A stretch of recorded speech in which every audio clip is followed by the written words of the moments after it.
본문의 주인공은 세상에서 많은 순환과 역경을 만났지만은 하나님을 의지하고 그 말씀 따라 살아갔노라고 고백합니다.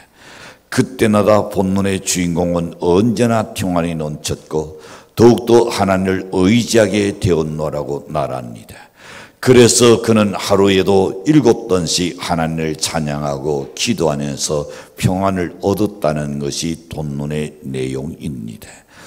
영어에서 말하는 평안은 라틴어에서 유래되었는데 죽이고 떼앗고 전령에서 가져오는 평화입니다. 인간적인 수단과 방법을 가리지 아니하고 목적을 이해해서라는 모든 것을 동원해서라도 가져오는 평화가 영어에서 말하는 평화입니다. 근데 유대인들의 평화는 라틴어에서 유래된 것이 아니라 살론이라고 말합니다. 이 살론이라는 말을 쓰는데 이 말은 안전하다, 정답다, 다정하다, 행복하다, 평화롭다는 뜻이 있습니다. 이 날은 사람의 노력으로 얻어지는 것이 아니라 하나님이 전적으로 주시는 평화를 이야기합니다. 이런 평화는 근심 걱정이 없는 평화를 말합니다. 본문의 주인공은 바로 이런 하늘에서 내리시는 평화를 지금 구하고 있음을 봅니다. 오늘날 우리가 세상을 살아가면서 마음이 평안하다는 것은 엄청난 축복입니다. 위에서 내려주시는 신령한 영적인 평화는 엄청난 복이라지 아니할 수 없습니다. 이 평안한 인하는 몸이 자연적 다시금 생기를 찾고 건강해지는 것입니다. 하는 모든 사업이 저절로 잘 풀려지는 역사가 일어날 것이며 앞길이 형통하게 될 줄로 믿습니다. 26년 전이었습니다. 어느 사업가가 삶이 불안해서 어떻게 할지를 알지 못할 그때에 여러 가지 계열사를 나뉘 갖고 있는 회장으로서의 그 마음이 항상 불안해서 견딜 수가 없는 것입니다. 하나가 좀 더 잘 풀리는 간에 또 다른 하나가 어려움을 계획되고 그 어려움을 해결하니 또 다른 문제가 생기게 되고 어떻게 해서 수소문해 가지고 어느 목사님을 찾아갔습니다. 그는 하는 날이 왜 이렇게 평안이 없고 늘 불안한지 모르겠습니다 하면서 자기 심정을 고백했습니다. 그래서 그 목사님은 상담한 후에 그를 위해서 기도해드리고 그리고 하나님께 맡기고 기도하라고 권면하고 그리고 보냈다고 합니다. 얼마 후에 오랜 시간이 지나서 그 사업가로부터 연락을 받았을 때에 그 사업가는 완전히 달라져 있었습니다. 중국에 크게 투자하고 사업을 돌려놓았지만 갈수록 경쟁력은 더 심해지고 어려움은 이루 말할 수 없이 많았던 것입니다. 그 아들이 공부를 많이 했기 때문에 그 아들에게 사업을 눌려주는데 그가 배운 학문을 가지고 사업을 하려고 하니 잘 될 리가 없는 거죠. 학문과 현실과는 동떨어진 일들이 참 많이 있는 것입니다. 26년 전에 그 당시 40억을 해외에다가 투자했으나 자본 회수를 한다는 것도 힘든 일이라고 했었습니다. 그러나 변화가 온 것은 뭘까요? 그가 교회를 열심히 나가고 세력재단을 쌓고 아주 열심히 신앙생활을 한다는 거였습니다. 그래서 그에게 첫째는 건강이 좋아지고 그리고 나온에 환경은 힘들고 어려운 가운데도 그래도 나온에 희락이 넘치고 나온에 평안이 넘친다는 고백을 하게 되었다는 것입니다. 이처럼 사람의 나온의 평안하는 환경과 상관없이 몸도 건강해질 뿐만 아니라 일도 새롭게 풀려나는 역사가 있고 삶의 힘이 넘칠 수밖에 없는 것입니다. 교회도 이런 은혜 받은 채운한 사람이 나눌 때에 교회가 잘 되어가고 부흥이 될 줄로 확신합니다. 교회가 평안할 때에 가정이 평안해집니다. 하는 일도 평안하고 나라도 평안해지고 온 세계도 평안해질 수밖에 없는 것입니다. 덴마크 잘 아실 겁니다. 덴마크가 한때는 술주전쟁이 많았습니다. 젊은이들에게는 소망이 없었습니다. 나라에는 아무런 신앙도 장래가 없을 그때에 그룬트비라는 사람이 있었습니다. 이 그룬트비라는 사람이 생각할 때에 이 젊은이에게 어떻게 하면 꿈을 심어줄까, 어떻게 하면 다시금 용기를 가지고 이 나라를 일으키는 역군으로 쓰임받을 수 있을까 생각한 끝에 하나님의 날선을 가르쳐야겠다는 마음을 놓고 복음으로 날려나 그들을 변화시킨 가운데 마침내 농업국가로 여름 부강한 나라 덴마크죠. 복지시설이 가장 잘된 나라 덴마크라고 나라입니다. 요한복음 14장 27절에 보시면 이렇게 말씀합니다. 평안을 너에게 끼치노니 곧 나의 평안을 너에게 주노라. 누구 평안? 하나님의 평안을 여러분에게 준다 그랬습니다. 내가 너에게 주는 것은 세상이 주는 것 같지 아니하니라. 세상은 어떤 것이 평화라고 생각합니까? 그저 내가 하는 일이 잘 되고 건강하고, 여러분 세상 것에 대한 기준입니다. 세상 것은 언제든지 변화가 있게 가변성 있게 나뉘는 것입니다. 그러나 하나님의 평화는 결코 가변이 있을 수가 없는 겁니다. 너희는 나온에 근신하지도 말고 두려워하지도 말라라고 말씀했습니다.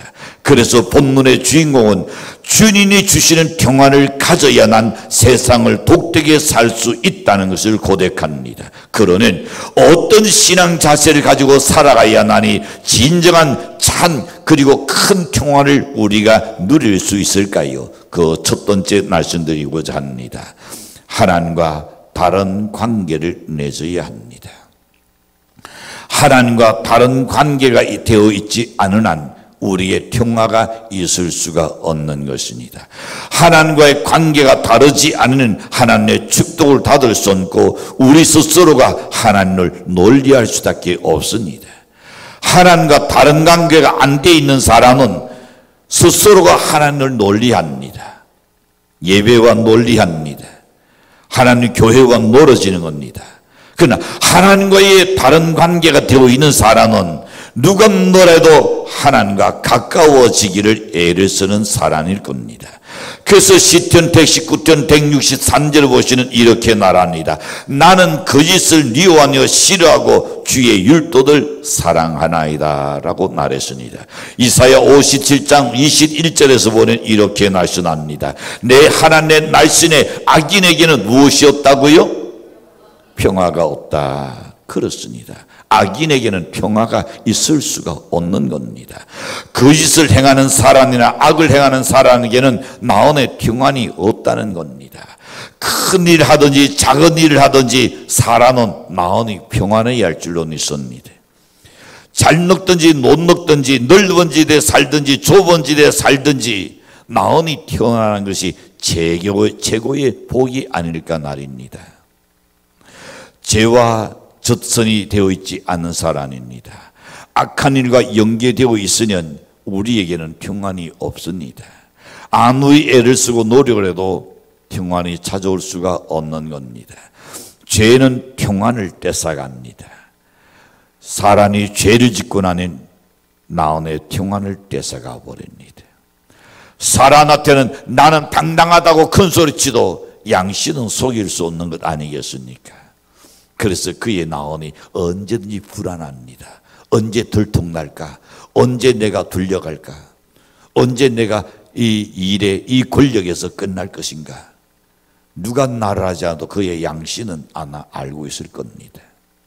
여러분, 사람이 우리에게 평안이 없다면 이 세상에 그 은음을 가져도 진정한 행복이라고 말할 수 없습니다. 아무리 애를 쓰고 노력해도 인간의 힘으로 평안을 얻을 수는 없는 겁니다. 죄는 평안을 뺏어간다 했습니다. 죄를 짓고 잘 돼가는 것보다는 바르고 선하게 사는 것이 바람직한 복이 아닐까 말입니다. 그런데 하나님과 다른 관계가 이루어지는 마음이 언제나 든든합니다. 끈이 생깁니다. 신앙이 생깁니다. 마음에 평안하게 될 줄로 믿습니다. 그래서 빌립보서 4장 7절에서 이렇게 말씀합니다. 그리하면 모든 지각에 뛰어난 하나님의 평강이 그리스도 예수 안에서 너희 마음과 생각을 지키시리라. 염려와 걱정의 문제들을 하나님께 맡기라고 말씀합니다. 우리 마음 속에 미움과 시기와 이 끓어오르는 분노를 가지고 하나님께 엎드려 기도하면 하나님께서는 우리와의 관계를 이룰 수가 없다 그랬습니다. 세상을 살면서 원통한 일이 어찌 없겠습니까? 억울한 일은 어찌 또한 없겠습니까? 그러나 하나님과의 관계를 이루기 위해서는 먼저 마음의 평안을 구하고 도우심을 기다려야 할 줄로 확신합니다. 내가 애를 쓰고 힘쓴다고 평안이 생기는 것 아닙니다. 내 힘으로 되는 것은 아무것도 없는 겁니다. 어느 동네에 직장에서 퇴직한 사람이 있었습니다. 이 사람을 보는 사람마다 항상 불안한 겁니다. 얼굴에 녹구름이 꽉 끼어 있습니다. 가정의 가족들도 불안합니다. 언제 시한폭탄이 터질 줄 모르는 날입니다. 그 사람은 마음의 평안을 상실해 버렸습니다. 그래서 동네 사람과 함께 언덕에 올라갔다 내려오는데도 얼마 안 되는 길인데도 그야말로 그의 힘이 다 빠져버리고 넥이 틀어져 버리고 얼굴에는 나온의 평안이 없어가지고 늘 한숨 쉬는 소리답게 하지 않는 겁니다. 그리고 그는 이렇게 고백합니다. 왜 이렇게 불안하고 왜 이렇게 초조하고 왜 이렇게 평안이 없는지 모르겠다. 평안은 하나님께서 위에서 내리실 때 나니 이 나는 복인 줄로 믿습니다. 놓을 것이 있다 해서 여러분 평안하냐? 아니요. 하나님 평강을 주시는 세상의 어떤 상황에서도 두려워하지 않게 됩니다.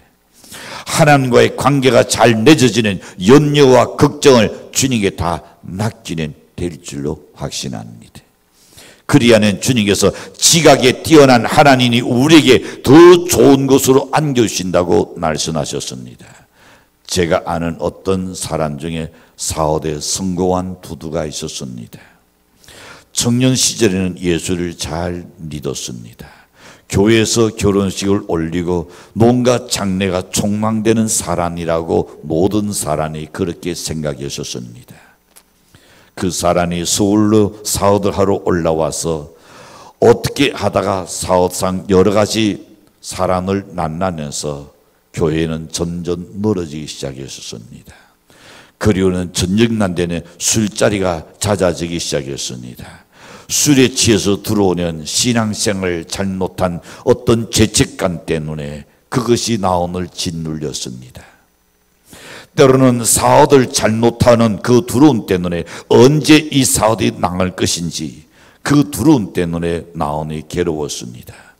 그래서 그의 성격이 드러납니다. 집에 들어오는 애꿎은 살림난 부수기 시작합니다.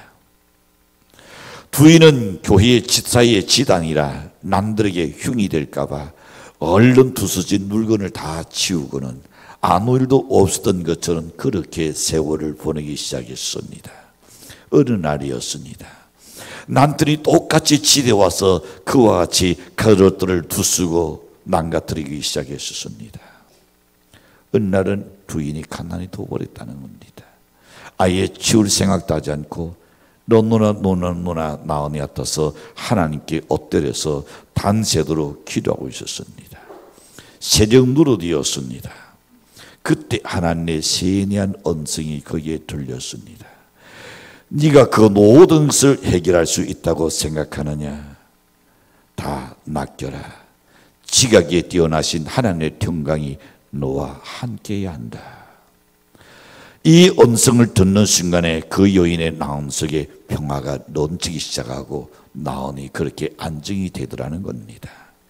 자던 남편이 부시시 일어나서 주변을 살펴보니 온 집안이 엉망진창이 되어버렸습니다.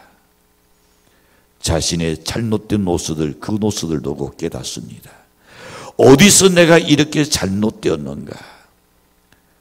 원래 내 신성은, 원래 내가 하고자 하는 것은, 원래 내가 가정을 위해서는 이것이 아니었는데 어째다 내가 이런 삶을 살아는가?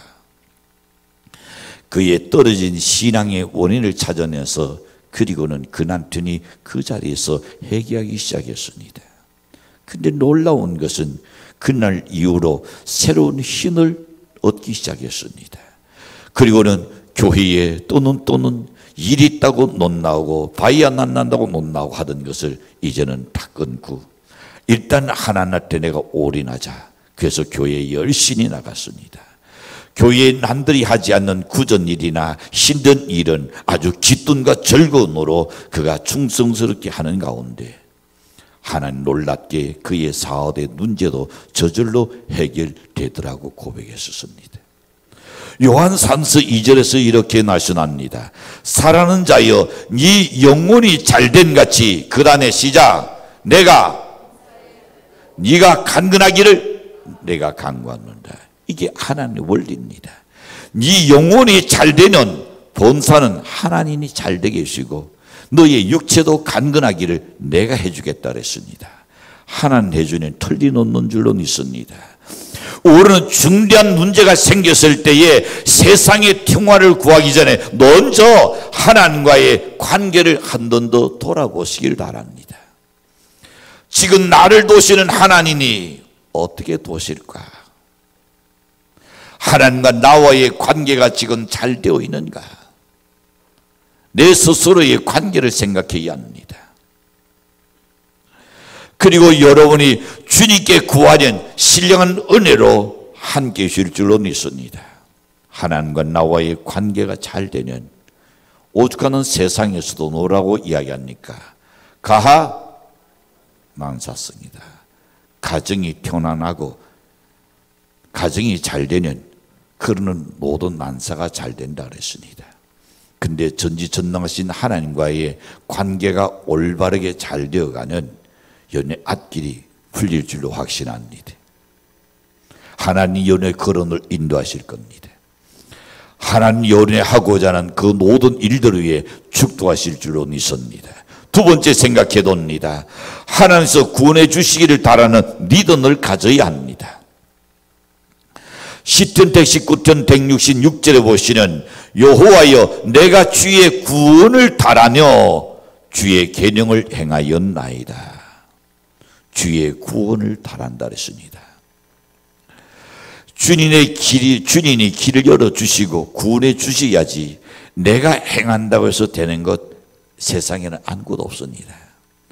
세상의 인간을 의지하는 그 결론은 어떨까요? 결국은 다 멀어집니다. 나를 구원해 줄 수 있는 사람은 아무도 없습니다. 나의 힘든 사정을 한두 번 두탁해 보십시오. 그 다음부터는 어떻게 할까요? 널리 해버립니다. 전화 오는 벌써 시간이 없다고 잘라버릴 겁니다. 다른 약속이 있다고 거절할 겁니다.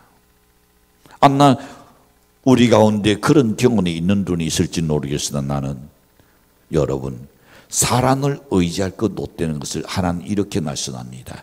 인간은 기껏해야 콧구멍에 숨 쉬는 것에 불과하다. 콧구멍에 숨 쉬는 거 이거 몇 동안 쉴 수 있겠습니까? 몇 동안 콧구멍을 닫고도 쉴 수 있겠냐 말입니다. 사람을 의지하지 말라 그랬습니다.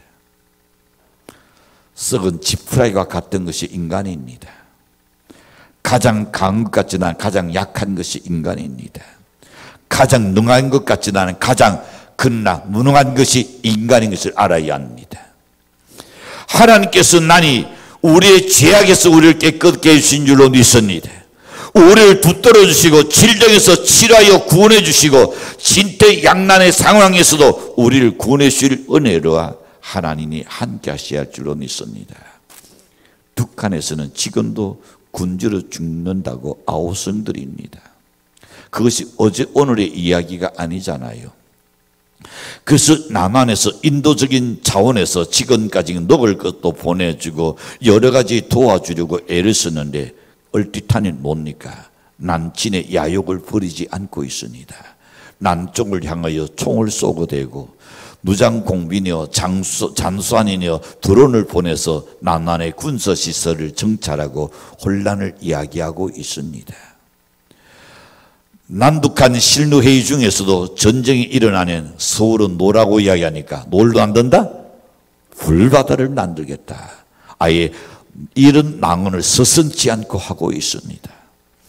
그럴 때마다 남한의 어떤 사람들은 전쟁이 일어나면 물자가 귀한데 라넬 싸제기든지 아니면 쌀을 싼다든지 야단 덥석을 떠는 사람도 있죠. 그런가는 그런 문제가 딱 터지는 정권 시장을 보시지요. 갑자기 급락하기를 20포인트 이상씩 폭락하는 것을 볼 수 있습니다. 외국 자본들이 막 빠져나갑니다. 여러분, 쌀가단에 쌓아놓고 넣을 것이 남다 해서 안전한 것 아닙니다. 가공할 핵무기가 동원되는 현대의 전쟁에서는 피난가도 소용이 없습니다. 시편 91편 7절에 보시면 이렇게 말씀합니다. 천능이 내 왼쪽에서 만능이 네 오른쪽에서 엎드려지나 이 재앙이 내게는 가까이 하지 못하리라. 하나님을 의지하는 사람, 하나님의 구원을 바라는 사람 말입니다. 하나님이 함께 주시어야 난 할 줄로 믿습니다. 하나님이 전쟁에서 구원해 주시고 환난에서도 구해 주시는 은혜가 인해야 할 줄로 확신합니다. 예레미야 1장 13절을 보시면 이렇게 말씀합니다. 여호와의 날씬이 다시 내게 임하니라. 이르시되 내가 무엇을 도왔느냐. 대답하되 시작. 그 윗년이 북에서부터 기울여졌나이다. 끓는 가나가 북으로부터 기울으신다 그랬습니다. 스가랴 14장 12절을 봅니다. 시작. 예루살렘을 친 모든 백성에게 여호와께서 내리신 재앙은 이러하니 곧 썩을 때에 그들의 쌀이 썩어내어 그들의 눈동자가 눈구멍 속에서 썩어내어 그들의 혀가 입 속에서 썩을 것이요. 그날이 여러분 우리 앞에 있습니다. 가공할 핵무기가 터지고 일어난 날 그 띠으로 인하여 잿가루로 변합니다. 살이 썩어가기 시작할 겁니다. 혀가 썩어 들어갈 것입니다. 신년은 목이 날라서 누런 녹은 나신 것으로 인해 가지고 창자가 썩어가는 일이 일어나는 겁니다. 이것은 성경에서 예언한 것만이 아니라 전행한 모든 학자들이 지금 발표하고 있는 내용입니다. 그래서 핵무기는 터지는 세계 종말이다. 너 죽고 나 죽고 끝장이라는 겁니다. 날씨는 오직 성령의 인을 닫은 자 나니 살아나게 될 줄로 믿습니다. 바로 예수 그리스도의 대속의 은혜를 믿는 자들이 다들 은혜입니다. 예수 그리스도는 우리를 대신하여 피를 흘리시고 저주를 받고 채찍에 맞아서 우리의 모든 고통과 질병과 제약을 담당하셨습니다. 그러므로 우리는 그 은혜로 인하여 감사하며 다든다 은혜에 도답하려는 중심으로 살아가야 옳을 줄로 믿습니다.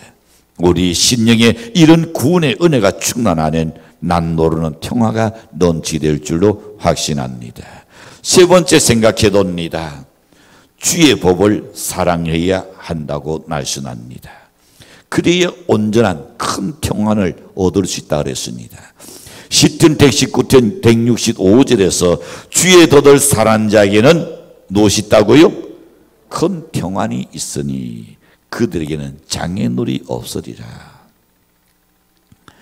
주의 도를 사랑하는 큰 평안이 넘치게 된다고 성경은 분명히 말씀하고 하나님의 약속입니다. 우리 하나님은 환난을 만날 수도 있고 평안을 만날 수도 있고 나는 띠을 만들 수도 있고 우리 하나님은 전능하신 하나님이십니다.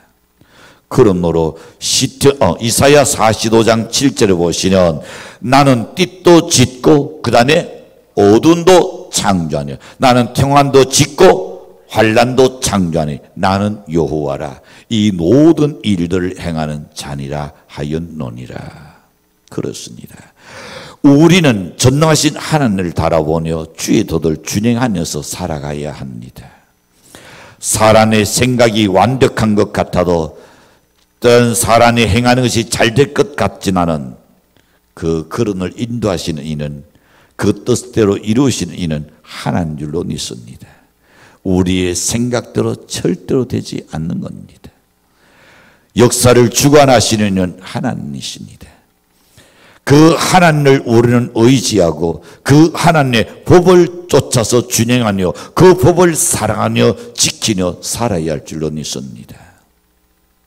마게도냐 일대를 지배하는 왕이 하루는 장군들을 놓았습니다. 그리고 그 장군들에게 질문했습니다. 지금 우리나라보다 더 강한 나라가 있느냐라고 물으니까 장군들이 대답하기를 우리나라보다 더 강한 나라는 없습니다 라고 대답했습니다.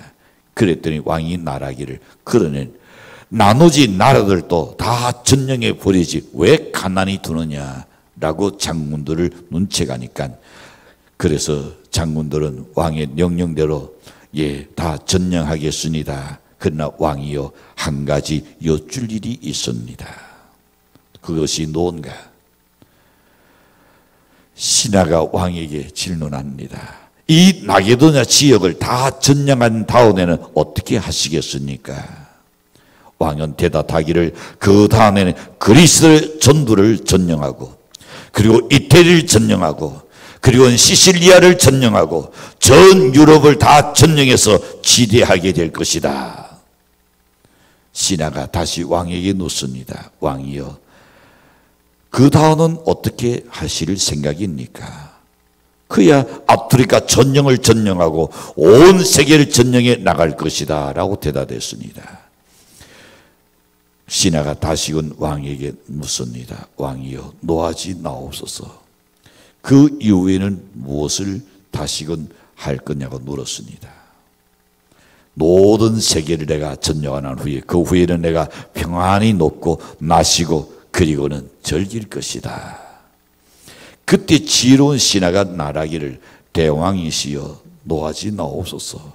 지금까지 우리가 많은 피를 흘리면서 나라들을 점령한 까닭에 이만큼 편안하고 우리가 잘 먹고 마시고 우리 백성들이 즐겁게 지내고 있는데 계속해서 나라를 점령해 나간다면 더 많은 피를 흘려야 되고 많은 목숨을 잃게 될 것이 아닙니까? 지금도 편안하거니와 앞으로도 더 달라질 것이 무엇이겠습니까? 하면서 진언을 했다는 말이 있습니다. 그렇습니다. 인간에게는 하늘에서 내리시는 신령한 평안이 필요합니다. 사람이 사는 데는 이래도 살고 저래도 살아갑니다. 하루 5끼 먹는 것은 다 똑같습니다. 잠깐 있다가 가는 세월 어느 누구도 거부할 수도 없는 것입니다. 인간이 할 수 있는 최대의 노력이 있다면 뭘까요? 잠언 4장 23절에서 이야기합니다. 무릇 지킬 만한 것 중에 더 무엇을 지키라? 이 나온을 지키라. 생명의 근원이 이에서 나니니라. 사랑하는 성도 여러분, 나온을 지키는 것 대단히 중요합니다. 어떻게 지켜야 할까요? 무엇으로 지켜야 할까요? 어떤 길이 필요할까요? 우리 나온의 하나님과의 관계가 잘 되도록 지키시기를 바랍니다. 하나님과 다른 관계를 떨어지지 않게끔 그걸 지켜야 합니다. 뭘 지켜야 할까요? 하나님께서 구원해 주시기를 바라는 우리의 믿음을 지켜야 합니다. 이거를 떨쳐버린다면 우리에게 참 평안이 있을 수 없는 겁니다. 무엇을 지켜야 할까요? 주의 도를 사랑하며 장부다운 믿음으로 살아가는 여러분 되셔야 합니다. 이 은혜가 살아는 우리 믿음의 모든 성도들에게 함께 하시길 주님으로 간절히 축복합니다. 기도합니다.